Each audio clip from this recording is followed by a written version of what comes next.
Hello, my dear students. I am Swapna Shaji, Assistant Professor, Department of Commerce, Self, Nirmala College, Muvattupuzha. നമ്മൾ cost അക്കൗണ്ടിങ്ങിൻ്റെ 1-2 modules already video ചെയ്തിരുന്നു. അപ്പോൾ cost accounting 2-ൻ്റെ അത്യാവശ്യം കുട്ടികൾ video ഇടാവോ എന്ന് request ചെയ്യുന്ന ഒരു മൊഡ്യൂളാണ് മൊഡ്യൂൾ 4 മാർജിനൽ കോസ്റ്റിംഗ്. അപ്പോൾ അതിൻ്റെ സ്റ്റാർട്ടിങ് വീഡിയോ തൊട്ട് നമ്മൾ സ്റ്റാർട്ട് ചെയ്യുകയാണ്. അപ്പോൾ നമുക്ക് നോക്കാം എന്താണ് marginal cost. Marginal cost is the additional cost incurred four producing an additional unit. ഒരു യൂണിറ്റ് നമ്മൾ അധികം പ്രൊഡ്യൂസ് ചെയ്താൽ അതിന് വേണ്ടി വരുന്ന ഒരു കോസ്റ്റിനെയാണ് നമ്മൾ മാർജിനൽ കോസ്റ്റ് എന്ന് വിളിക്കുന്നത്. It is the amount by which total cost will increase or decrease on account of production of one additional unit. അതായത് ശരിക്കും പറഞ്ഞാൽ വേരിയബിൾ കോസ്റ്റാണ് നമ്മുടെ മാർജിനൽ കോസ്റ്റ്. ഒരു യൂണിറ്റ് അധികം പ്രൊഡ്യൂസ് ചെയ്താൽ വേരിയബിൾ കോസ്റ്റ് വീണ്ടും ഇൻക്രീസ് ചെയ്യും. പക്ഷേ ഫിക്സഡ് കോസ്റ്റ് എന്ന് പറയുന്നത് ഒരിക്കലും ഒരു മാർജിനൽ കോസ്റ്റ് അല്ലല്ലോ. കാരണം പ്രൊഡക്ഷൻ ഉണ്ടെങ്കിലും ഇല്ലെങ്കിലും ഫിക്സഡ് കോസ്റ്റ് എപ്പോഴും സെയിം തന്നെയായിരിക്കും. So, marginal cost is the amount at any given volume of output by which aggregate costs are changed if the volume of output is increased or decreased by 1 unit. അപ്പോൾ volume of output ഒരു unit കൂടുകയോ കുറയുകയോ ചെയ്യുമ്പോൾ ആ ഒരു കോസ്റ്റിൽ വരുന്ന മാറ്റത്തെയാണ് നമ്മൾ marginal cost എന്ന് വിളിക്കുന്നത്.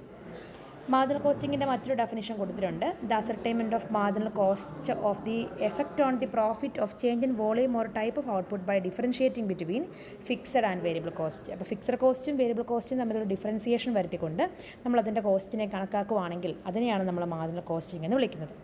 അപ്പോൾ അതിൻ്റെ കുറച്ച് ഫീച്ചേഴ്സും കൊടുത്തിട്ടുണ്ട്. ഇറ്റ് ഇസ് എ ടെക്നിക്കാണ്, ഒരു മെത്തേഡല്ല. It can be applied with any method. ഏത് മെത്തേഡിൻ്റെ കൂടെയും മാർജിനൽ കോസ്റ്റിംഗ് നമുക്ക് അപ്ലൈ ചെയ്യാം. All cost are classified into fixed and variable. എല്ലാ കോസ്റ്റിനെയും ഫിക്സഡും വേരിയബിളുമായിട്ട് തിരിച്ചിട്ടുണ്ട്. Only variable cost are charged to പ്രോഡക്റ്റിന് വേരിയബിൾ കോസ്റ്റ് മാത്രമേ പരിഗണിക്കാറുള്ളൂ. Fixed cost are directly charge to costing P and account. Fixed cost എല്ലാം നമ്മൾ പി ആൻഡ് അക്കൗണ്ടിലേക്കാണ് കാണിക്കുന്നത്.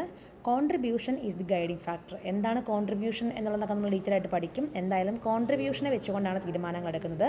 Stock of finished goods and work in progress are valued at marginal cost. Finished goods ഒക്കെ നമ്മൾ marginal കോസ്റ്റിലാണ് value ചെയ്യുന്നത്. Difference between contribution and fixed cost ആണ് പ്രോഫിറ്റായിട്ട് കണക്കാക്കുന്നത്. It is used in decision making. അപ്പോൾ ഡിസിഷൻ മേക്കിങ്ങിന് വേണ്ടിയും ഹെൽപ്പ് ചെയ്യുന്നുണ്ട്. ഇനി അബ്സോർപ്ഷൻ കോസ്റ്റിംഗ് എന്നാന്ന് കൊടുത്തിട്ടുണ്ട്. Absorption costing is the practice of charging all cost both variable and fixed to the operations process or product. ഒരു എല്ലാത്തരം കോസ്റ്റുകളും പരിഗണിക്കുവാണെങ്കിൽ അതിനെയാണ് നമ്മൾ അബ്സോർപ്ഷൻ കോസ്റ്റിംഗ് എന്ന് വിളിക്കുന്നത്. അതിൻ്റെ ഡിഫറൻസും അവിടെ കൊടുത്തിട്ടുണ്ട്. നിങ്ങളത് പഠിക്കണം. എല്ലാ ചാപ്റ്ററിലെയും ഡിഫറൻസ് നിർബന്ധമായും പഠിച്ചിട്ടുണ്ടാവണം. അബ്സോർപ്ഷൻ കോസ്റ്റിങ്ങിൽ നമ്മൾ ടോട്ടൽ കോസ്റ്റാണ് പരിഗണിക്കുന്നത്, പക്ഷേ ഇവിടെ വേരിയബിൾ കോസ്റ്റ് മാത്രമേ പരിഗണിക്കുന്നുള്ളൂ. സ്റ്റോക്ക് വാല്യൂ ചെയ്യുന്ന ടോട്ടൽ കോസ്റ്റിലാണ്, പക്ഷേ ഇവിടെ വേരിയബിൾ കോസ്റ്റിലാണ്. ആർബിട്രറി അപ്രോച്ച്മെൻ്റ് ആണ്. അവിടെ അണ്ടർ ഓർ ഓവർ അബ്സോർപ്ഷനൊക്കെ സംഭവിക്കാറുണ്ട്. ഇവിടെ അങ്ങനത്തെ പ്രശ്നങ്ങളൊന്നുമില്ല. സെയിൽസും ടോട്ടൽ കോസ്റ്റും തമ്മിലുള്ള ഡിഫറൻസാണ് പ്രോഫിറ്റ്. ഇവിടെ സെയിൽസും മാർജിനൽ കോസ്റ്റും തമ്മിലുള്ള ഡിഫറൻസും കോൺട്രിബ്യൂഷൻ എന്നറിയപ്പെടുന്നു. മാനേജറൽ ഡിസിഷൻസിനൊക്കെ ഹെൽപ്പ് ചെയ്യുന്നു. അത് നെറ്റ് പ്രോഫിറ്റാണ് എപ്പോഴും പരിഗണിക്കുക. പക്ഷേ ഇവിടെ കോൺട്രിബ്യൂഷനെ ബേസ് ചെയ്തുകൊണ്ടാണ് തീരുമാനങ്ങൾ മൊത്തം എടുക്കുന്നത്.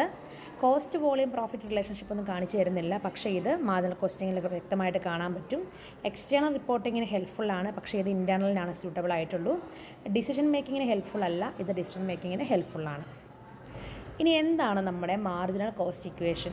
Marginal cost equation is the mathematical expression of sales, variable cost and contribution.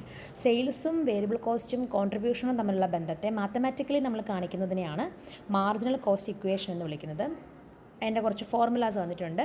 ഈ ചാപ്റ്ററിലെ എല്ലാ ഫോർമുലാസും ഇമ്പോർട്ടൻ്റ് ആണ്, നിർബന്ധമായും പഠിച്ചിട്ടുണ്ടാവണം.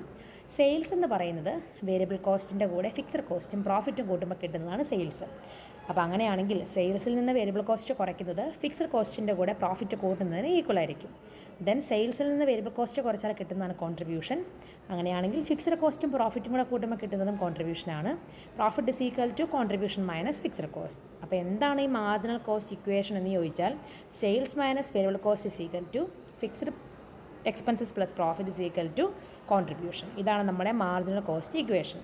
ഇനി എന്താണ് കോൺട്രിബ്യൂഷൻ? വീണ്ടും റിപ്പീറ്റ് ചെയ്തിട്ടുണ്ട്.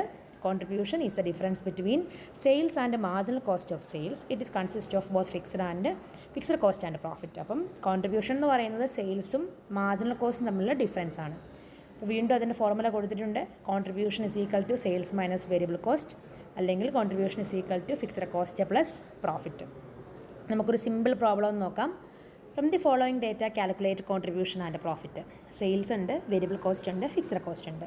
അപ്പോൾ നമ്മളൊരു മാർജിനൽ കോസ്റ്റ് സ്റ്റേറ്റ്മെൻറ്റ് വരയ്ക്കുന്നു. സെയിൽസ് 10 ലക്ഷമാണ്, വേരിയബിൾ കോസ്റ്റ് 6 ലക്ഷമാണ്. 10 ലക്ഷത്തിൽ 4 ലക്ഷം പോയാൽ നമ്മുടെ കോൺട്രിബ്യൂഷൻ കിട്ടി. Sales minus variable cost contribution 4 ലക്ഷം കിട്ടി.